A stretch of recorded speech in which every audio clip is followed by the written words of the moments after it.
नमस्कार दोस्तों, उम्मीद है आप लोग अच्छे से होंगे। अगर आप इस चैनल पर नए हैं तो कृपया इस चैनल को सब्सक्राइब कर दें, बेल आइकन नोटिफिकेशन पर क्लिक कर दें, वीडियो को लाइक एंड शेयर ज़रूर कर दें ताकि समय-समय पर आपके समक्ष और भी बेहतरीन वीडियोस बनाने का हमें मौका मिलता रहे।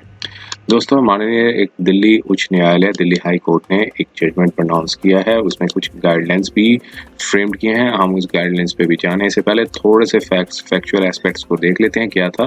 देखिए, एक रिट पिटीशन डाली गई थी क्रिमिनल 221 ऑफ 2023 की, जिसमें न्यूट्रल साइटेशन जो है वो 2023 DHC 000570 एक न्यूट्रल साइटेशन है दिल्ली हाईकोर्ट की। इसकी जजमेंट जो आई है 25 जनवरी 2023 को आई है। और इस केस के जो फैक्ट्स जानने से पहले थोड़े से पार्टीज जो है वो माइनर है, थ्रू मदर के थ्रू पिटीशन डाली गई है। एक लड़की है जो उसकी मदर ने पिटीशन डाली है, और स्टेट ऑफ जो है NCT of Delhi and other जो है स्टेट जो है वो रिस्पोंडेंट्स हैं। तो इसमें हुआ क्या था कि एक माइनर विक्टिम गर्ल थी, और उसकी जो उनकी जो प्रेगनेंसी के लिए एक दिल्ली लीगल सर्विसेज अथॉरिटी ने रिट पिटीशन डाली थी, क्योंकि जो प्रेगनेंसी का जो पीरियड है वो 14 ईयर्स की जो गर्ल थी उनका जो पीरियड है वो 24 वीक से ज़्यादा हो गया था। तो माननीय कोर्ट ने यहाँ पर रिलीफ दिया, उनको बोर्ड कॉन्स्टिट्यूट करवाया, और बोर्ड ने जो मेडिकल बोर्ड ने पाया कि जो ये फिट केस है मेडिकल टर्मिनेशन प्रेगनेंसी का। और कोर्ट ने भी कहा कि 24 वीक्स से ज़्यादा अगर हो जाता है तो एक्सेप्शनल केसेस में जो टर्मिनेट किया जा सकता है। लेकिन इस केस में क्या हुआ था कि काफ़ी क्रूशियल टाइम था, वो लॉस हो गया था। तो 24 वीक्स के बाद 25 वीक्स तक का जो है वो टाइम लैप्स हो गया था। इसलिए ऐसे इंसिडेंट्स को कंट्रोल करने के लिए, मतलब रेगुलेट करने के लिए, तो माननीय दिल्ली हाई कोर्ट ने एक गाइडलाइंस है वो बनाई है। आइए हम गाइडलाइंस को देख लेते हैं क्या बताया है यहाँ पे। तो यहाँ पर इसी केस का जो एग्जांपल देते हुए कोर्ट ने यहाँ पे फॉलोइंग गाइडलाइंस है वो पास की हैं, जिसमें इन्वेस्टिगेटिंग ऑफिसर्स हैं इन केस जो प्रेगनेंसी जो है 24 वीक्स से ज़्यादा एक्सीड कर जाती है। तो ये जो गाइडलाइंस है ये कहा गया है कि ये सर्कुलेट की जाए commissioner of police to all investigating officers. जितने भी इन्वेस्टिगेटिंग ऑफिसर्स हैं वहाँ पर ये जो जजमेंट है वो सर्कुलेट की जाए। तो गाइडलाइंस क्या क्या बताई गई है कि मेडिकल एग्जामिनेशन के टाइम अगर ये पता चलता है कि विक्टिम किसी प्रकार का असॉल्ट की विक्टिम है तो उनका यूरिन प्रेगनेंसी टेस्ट जो है वो मैंडेटरी है। और मैनी केसेस में कोर्ट ने नोटिस किया है कि ये टेस्ट जो है वो कंडक्ट नहीं किया जाता है। तो यहाँ पर माननीय दिल्ली हाई कोर्ट ने एक जो बताया कि एक मैंडेटरी टेस्ट है वो कराना जरूरी है। और अगर विक्टिम जो पाई जाती है कि वो प्रेग्नेंट है जो असॉल्ट की वजह से, तो फिर विक्टिम को अगर विक्टिम जो है वो मेजर है, वो अपनी कंसेंट दे देती है कि वो एक्सप्रेस करती है कि वो medical examination termination of pregnancy के लिए इच्छुक हैं, तो कंसर्न्ड इन्वेस्टिगेटिंग ऑफिसर जो होंगे वो सेम डे पे विक्टिम को प्रोड्यूस करेंगे मेडिकल बोर्ड, जो कि कॉन्स्टिट्यूट होगा section 3 of medical termination of pregnancy act के। तो कोर्ट ने यहाँ पर जहाँ पे 4 हॉस्पिटल्स हैं दिल्ली के, उनको कॉन्स्टिट्यूट किया है कि यहाँ पे रिपोर्ट करें। एक तो जो है ये चारों हॉस्पिटल दिल्ली के ही हैं, और इन चारों हॉस्पिटल में जो है all India institute of medical sciences AIIMS और doctor Manohar Lohia hospital new Delhi, और बाकी भी गवर्नमेंट के हॉस्पिटल्स हैं। ये चारों हॉस्पिटल्स के बारे में बताया है। और अगर माइनर विक्टिम है और उनका जो लीगल गार्डियन जो है वो कंसेंट देता है कि टर्मिनेशन कराना है, तो फिर विक्टिम को तब भी प्रोड्यूस किया जाएगा बोर्ड के समय। और अगर माइनर विक्टिम को बोर्ड द्वारा एग्जामिन किया जाता है तो एप्रोप्रिएट रिपोर्ट जो होगी वो कंसर्न अथॉरिटी द्वारा के सामने रखी जाएगी। अगर ऑर्डर जो है कोर्ट द्वारा लिया जाना है टर्मिनेशन प्रेगनेंसी का, तो कोर्ट जो है वो जो ज़्यादा टाइम समय नहीं लूज करेगी, वो जितना जल्दी हो सके वो ऑर्डर को पास करेगी। सेक्शन 3 सब पार्ट 2C एंड सेक्शन 3 सब part 2D of medical termination pregnancy act में के अनुसार ये मैंडेटरी है स्टेट गवर्नमेंट और यूनियन टेरिटरीज वो अपना मेडिकल बोर्ड है वो कॉन्स्टिट्यूट कर रहे हैं हॉस्पिटल्स में, और कोर्ट इज इन्फॉर्म्ड कि सच बोर्ड्स, कोर्ट को इन्फॉर्म किया गया कि ये सारे बोर्ड्स जो हैं हॉस्पिटल के पास हॉस्पिटल ने नहीं बनाए हैं ईच डिस्ट्रिक्ट में, जिसकी वजह से इन्वेस्टिगेटिंग ऑफिसर्स को इनकन्वीनियंस होती है और विक्टिम्स को भी इनकन्वीनियंस होती है। तो फिर उनको MTP medical termination pregnancy and for further examination में दिक्कत आती है। तो स्टेट गवर्नमेंट और यूनियन टेरिटरी जो है वो इंश्योर करें कि section 232C and section 327D सब part D of MTP act जो है वो कंप्लाई करना जरूरी है, ताकि हर गवर्नमेंट हॉस्पिटल्स में ऐसे बोर्ड है वो कॉन्स्टिट्यूट किया जाए जो कि जिनका प्रॉपर MTP सेंटर्स हो, और मैंडेटरी टू हैव सारे ऐसे बोर्ड जो है मैंडेटरी हो ताकि कॉन्स्टिट्यूट कर सके बिफोर हैंड। और मिनिस्ट्री ऑफ हेल्थ अफेयर्स जो है और union ministry of health affairs जो है वो कंप्लायंस जो है गाइडलाइंस को कंप्लाई करें, जो गाइडलाइंस जो बताई गई हैं उसको शेयर करें, कंप्लायंस करें और विद इन 2 मंथ्स के अंदर वो बताएं। दिल्ली की और सेंट्रल की दोनों की हेल्थ मिनिस्ट्रीज को यही डायरेक्शंस दिए और बाद में एप्रिसिएशन दिया और यहाँ पे कोर्ट ने यहाँ पे इसी ग्राउंड्स पे रिट को डिस्पोज किया।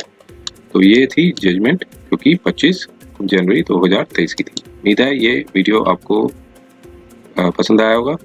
और भी जानकारी के लिए हम इसके लिए एक पार्ट 2 है वो भी हम इसके साथ क्लब करते हैं। आइए हम उस वीडियो को देखते हैं।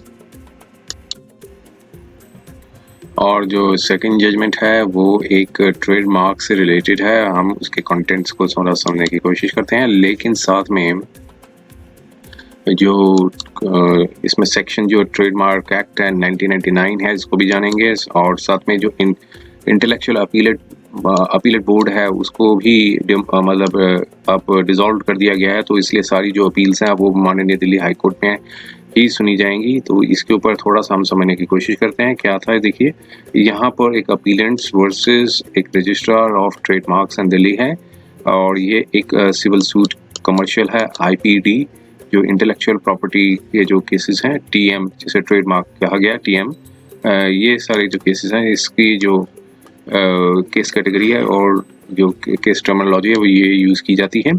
और इसका भी डिसीजन जो है 25 जनवरी 2023 को आया था। तो यहाँ पर अपीलेंट ने जो इम्पिंज्ड ऑर्डर को चैलेंज किया था इनके जो सेक्शन 19(1) जो ट्रेडमार्क एक्ट है जो इसको जिसमें 5 अगस्त 2020 को पास किया गया था senior examiner of trademarks Delhi, जिसमें ट्रेडमार्क की जो एप्लीकेशन थी bearing number so and so, और जो इस तरह का ट्रेडमार्क था, सब्जेक्ट ट्रेडमार्क था अंडर इन क्लास 39, रिजेक्ट कर दिया गया इस ग्राउंड पे कि जो ट्रेडमार्क है वो एक लॉरिटरी है और ऑब्जेक्शनेबल है इन टर्म्स ऑफ सेक्शन 9 सब part 1B of trademark act 1999। तो अब ये सेक्शन 9 सब पार्ट 1B जो है वो उसके लिए हम एक अलग से इसका बेयर एक्ट है उसमें हम इसके प्रोविजन को समझने की कोशिश करते हैं। क्या है ये absolute grounds for the refusal of trademark के बारे में बताया गया है कि अगर ट्रेडमार्क है जो एक्सक्लूसिवली मार्क्स ऐसे हों जो डेजिग्नेटेड हों इस तरह के काइंड, क्वालिटी, क्वांटिटी या पर्पस, वैल्यू, ज्योग्राफिकल रीजन और time of production of goods और रेंडरिंग ऑफ सर्विसेज ऑफ और of other characteristics of the goods और सर्विसेज। तो ये सारे जो ग्राउंड्स हैं इस ग्राउंड्स पे रिफ्यूजल किया जा सकता है। तो जो ग्राउंड्स था वो 9 सब पार्ट 1 और B के अंदर ये कवर्ड हो रहा था कि ये एक तरह के kind, quality, quantity, value, geographical origin और time of production, goods, rendering, services, characteristics of goods और सर्विस से संबंधित है। तो इस ग्राउंड्स पे जो है ट्रेडमार्क की जो है वो रिजेक्ट कर दिया गया। और 91 जो है जो सेक्शन जो 91 है वो क्या कहता है उसके ऊपर हम देख लेते हैं। सेक्शन 91 के अंदर इसमें अपील डाली गई थी। सेक्शन 91 जो है वो है appellate to the appellate tribunal. तो अब ये देखिए इसकी जो appeals to the appellate board है, अपीलेट बोर्ड को ऊपर जो अपील डालनी हो उसके अगेंस्ट में अपील फाइल की जा सकती है। जैसे यहाँ पर जो ट्रेडमार्क का जो डिसीजन आया था, ऑर्डर आया था जो कि दिया गया था senior examiner of trademarks Delhi इस ऑर्डर को चैलेंज करने के लिए जो है वो अपीलेट ट्राइब्यूनल जो अपीलेट बोर्ड बना हुआ है उसी में ही अपील की जा सकती है। लेकिन अब इसका एक नोटिफिकेशन आ गया है 4 अप्रैल 2021 से। अब इंटेलेक्चुअल अपीलेट बोर्ड जो है वो जो माननीय दिल्ली हाईकोर्ट ने एक नोटिस निकाला है कि उसको वो जो है वो अबॉलिश हो गया था 4 अप्रैल 2021 को। तो अब जो tribunals reforms rationalisation and condition of services ordinance ने जो नोटिफाई किया था कि इंटेलेक्चुअल अपीलेट ट्राइब्यूनल जो बोर्ड है उसे कैंसिल मतलब उसे अबॉलिश कर दिया गया और सारी जुरिस्डिक्शन थी आईपीबीए की वो वेरियस इंटेलेक्चुअल प्रॉपर्टी के जो स्टैट्यूज थे वो हाई कोर्ट को जो है ट्रांसफर कर दिए गए। तो ये एक तरह का एक नोटिस भी दिल्ली हाई कोर्ट ने निकाला। तो मीन्स अब 91 से संबंधित जितने भी जो मैटर्स थे वो अब दिल्ली हाई कोर्ट में सुने जाएंगे। तो इस केस में भी ऐसा ही हुआ। लेकिन अब यहाँ पर जो फैक्ट्स यही थे, फैक्ट्स के ऊपर हम चलते हैं। क्या था कि फैक्ट्स में ये था कि अपीलेंट ने एक ट्रेडमार्क रजिस्ट्रेशन थी वो उसकी एप्लीकेशन फाइल की थी। एग्जामिनेशन रिपोर्ट जो है रजिस्ट्री ने एक ऑब्जेक्शन रेज किया कि ये आपका ऑब्जेक्शन है 9 सब पार्ट 1 बी में कवर्ड हो रहा है और उसके बेसिस पर अपीलेंट ने रिप्लाई फाइल किया, डिटेल सबमिशंस दिए और कहा कि सब्जेक्ट मार्क वो यूनिक कॉम्बिनेशन ऑफ वर्ड्स है और इसलिए डिस्टिंक्टिव है। और कहा और साथ में ये क्लेम किया कि वो जो ट्रेडमार्क है वो पूरा एक्सक्लूसिवली होल ट्रेडमार्क क्लेम कर रहे हैं। एक्सक्लूसिव जो प्रॉपर्टीशिप जो है किसी descriptive elements of the mark के अंदर नहीं क्लेम कर रहे हैं। अब जैसे ये डिस्क्रिप्टिव मार्क्स हैं ये पूरा का पूरा इनके ऊपर क्लेम कर रहे हैं, ये जो उन्होंने क्लेम कर रहे हैं। तो ये उन्होंने अपना डिस्क्लेमर दे दिया था।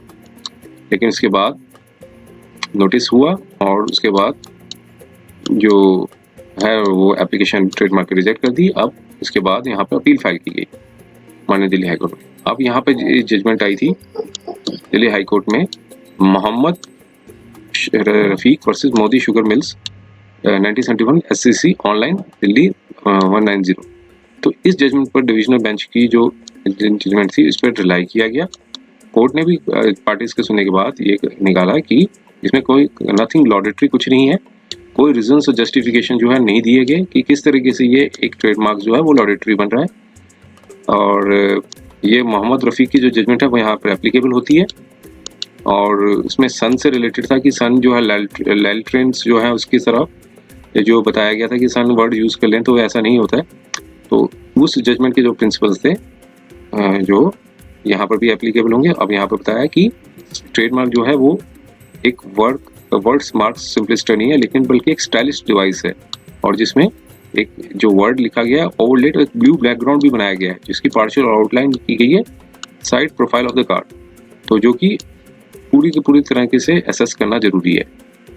और यहाँ पर ऑलरेडी क्लेम कर दिया कि ये जो डिस्क्लेमर तो दे चुके हैं कि इंडिविजुअल कंपोनेंट्स जो हैं उस पर अपना कोई राइट नहीं लेंगे, क्लेम कोई राइट नहीं करेंगे जैसे ये वर्ड है और ये वर्ड है। तो इसलिए अपील को इस ग्राउंड्स पे जो है वो अलाउ कर दिया और कहा कि जितने भी जो है इसको प्रोसीड किया जाए एप्लीकेशन पे और रजिस्ट्रार ऑफ ट्रेडमार्क्स जो है एप्लीकेशन को प्रोसीड करें और एडवर्टाइज कर दें with in the period of 3 months.